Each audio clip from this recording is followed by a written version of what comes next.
Okay, hello guys, this is Miss White. We're going to be talking about circle graphs today. So I'm just going to go over what's here real quick. It says the definition: a circle graph is a graph that displays data as parts of a whole. Okay, and then a circle graph, the percents add up to 100 since the entire circle represents the whole.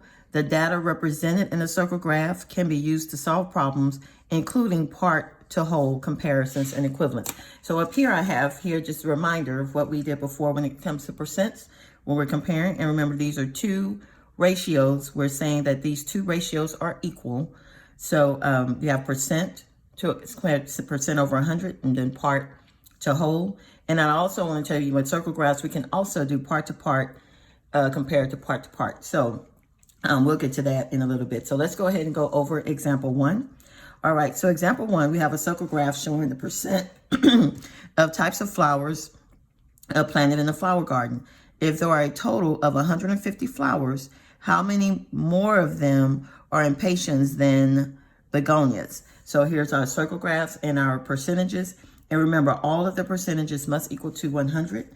And so this is going to be 100%. Okay, so let's look at the ones that we're comparing. So we're looking at here, begonias, here. And then we're comparing that with the 36% impatiens. Okay, those are the two that we're looking at. And so here in this example, it tells you first, you can determine 36% of 150. Then you're going to subtract 14% of 150. So you need to get the percentage of each one. And so and don't forget our total. Let me highlight that. And so this is our whole. And then this is also our whole, or our total.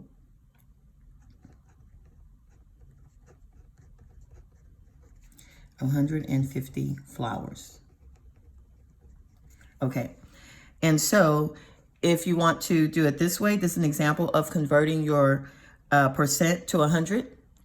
And so remember, when you're going from 36%, you're going to convert that to a decimal, and a decimal means, the number is going to be smaller. So this is why this is the same as dividing by 100, which is going to move the place value 2 places to the left. All right, and same way 14%, and then you just go ahead and multiply that out. And so then you're going to subtract, because it's asking how many more. Let me highlight that for you. And how many more? And so how many more means you're finding the difference. How many? So here, then, so you're just going to subtract your percentage of impatiens.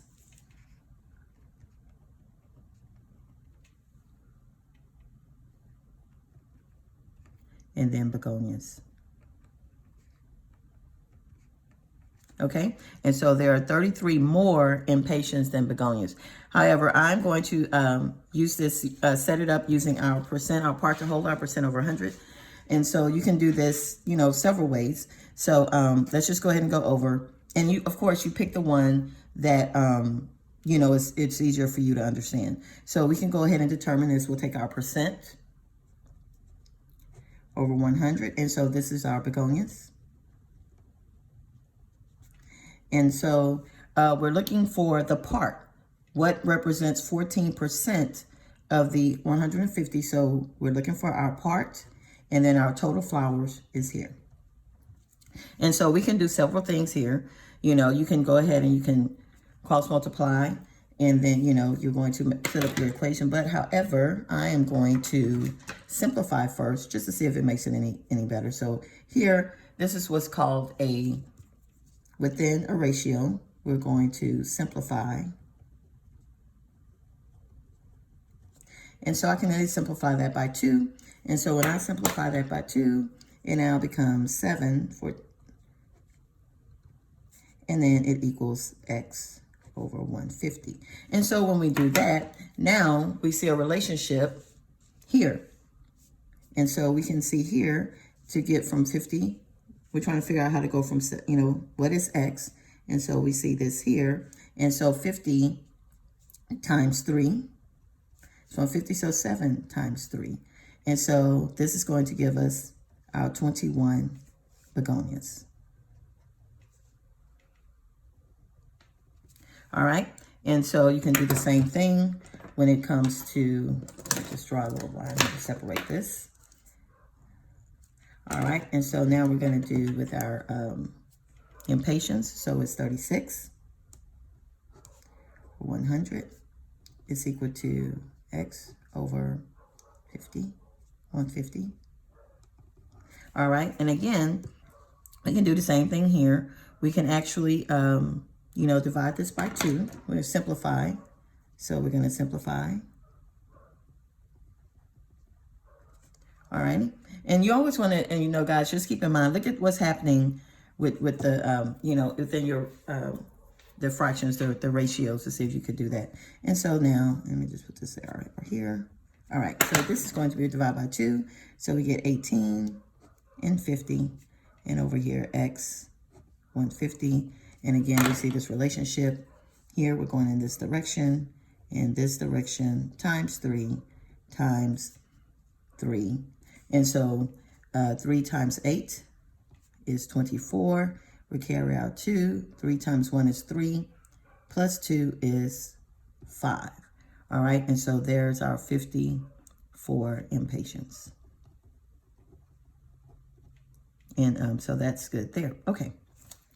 All right, so alrighty then. So let's go to our example 2. Erase this up, make sure you guys can see that. There we go. All right, so in example 2, the circle graph shows the results of the enrollment of a school's fine arts class for next year. If there are a total of 400 students, let me get my highlighter here. So there's a total of 400 students. All right, what fraction of the total number of students are taking band? So we're looking for the fraction of the students who are taking band. All right, so again here, I'll just read through this explanation of determining 40% of 400. Well, where did the 40% come from? Well, 40% came from over here. So here's our circle graph. All right, and so remember our total, the total of this is going to be 100%. All right, that's for our circle graph. And so the band is 40%, and then the total students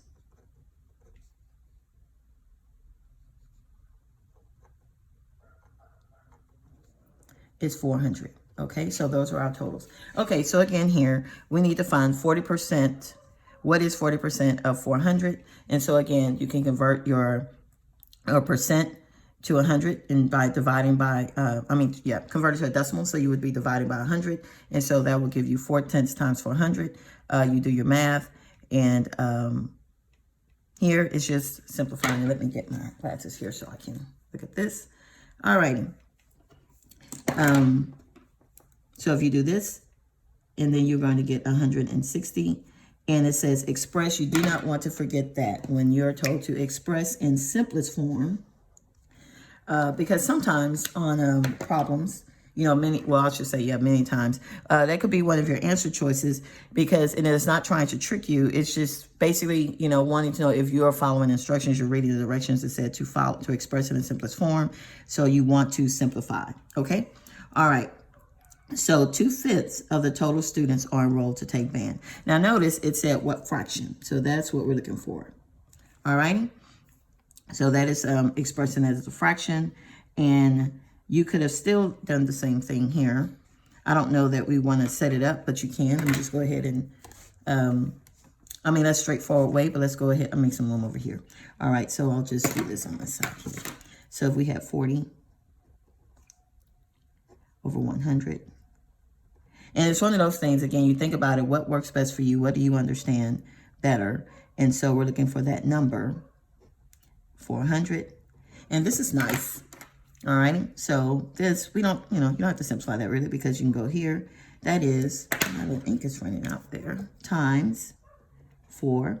And so here, times 4. And so now you get your 160. However, it is not asking you for, just a part. It's not asking you for 160. It is saying express it as a fraction. So you take your part, and so your band, and let me just do this here. So here's your band. Just want to make sure that we're following, you guys get what it's saying. Okay, this is in percent form, and you're going to express the part 160 like that, except you need to simplify it. So you want to simplify it in simplest form. And so let me just write this here. You're going to simplify. And when you simplify, you're going to get your answer, which is 2/5. And you can, now I wonder if you guys are seeing what you could start by simplifying. And of course you can always divide by 2 and all that, but I'm not going to go over that part and, and then continue until you get to 2/5 if that works for you. All right. So we're looking at, number 1. It says refer to the circle graph in example 2. So we're looking here. How many more students are in band than choir? All right. So now we have determined the number of students in band. So that is 160. And now we're looking at, we need to determine how many more are in band than choir. So here's our choir. There it is. Sorry. So now we're comparing to choir. And I really wanted to use a different color here. So let me do that really quick. And I hope I'm not talking too fast for you guys. All righty. So here is a situation where we can compare our part to part. Now you can, before we do that, you can just find out, what is the percentage, what is 26% of the 400. So we have room here. Let's do this. So we'll do 26, that percent over 100. And we're looking for the part. And actually, when thinking about with these numbers, why not? I'm not even going to, we already know that, this is just easier. And we're going to be multiplying times 4. All right, because we'll go here. And you could simplify that if you want to make the number smaller. You could simplify by 2. All right, so this is times 4. And now we're going to multiply times 4. All righty, so 4 times 6 is 24. Then we bring our 2. 4 times 2 is 8, 9, 10. And you get 104. And so this is 104. So how many more band than here? And so you're just going to subtract. All righty. So I will set that up. I guess, do you guys need me to subtract for you? I don't think so, but let's see here. You'll just have 160 minus 104. And there you go. And then you're going to subtract. You get your 6 and 56. And so here we go. More. Okay, and that is considered an answer stem. All righty. So let's go to number 2. All right, so raise this up here. Hope you guys will see that. Let's go. All right, there we go. So refer to the circle graph. Now we're going to example 1. What fraction of flowers are marigolds? So, that's okay. We go up here. We'll go back up here to our marigolds right here. What fraction? And that's pretty straightforward. We're looking for 12% of that. What is 12%? So we're going to write, we have our 12%. It says the fraction of flowers are marigolds. So here are marigolds. And how many total flowers are there? There are 150 flowers. And so, of course, we want to express this in simplest form. And so we would just divide. Let's just start dividing by 2. And then you're going to get 6 75ths. All righty. Are we done? No, we're not done. We can simplify this. Can we simplify? I don't know. Can we simplify by 3? Let's try it. It's 3. Let's just do some mental math. 3 will go into 7. 1. No, it's possible. Let's go over here and look. Let's just show. If we divide this by 3, what's going to happen? So we get here 2. And there it is. Okay. All right. There you go. So it's okay to do that. Do not feel bad about that if you need to do that. And so here you go. You have your 2/25. And this is your simplest form there. All right. Okay. So let's see here. You can talk about, okay. Yep. And that's the other part that's on there. But this is our work for now. And please go back and review this video. I hope I did not talk too fast for you guys. And until next time, happy mathing. Bye-bye.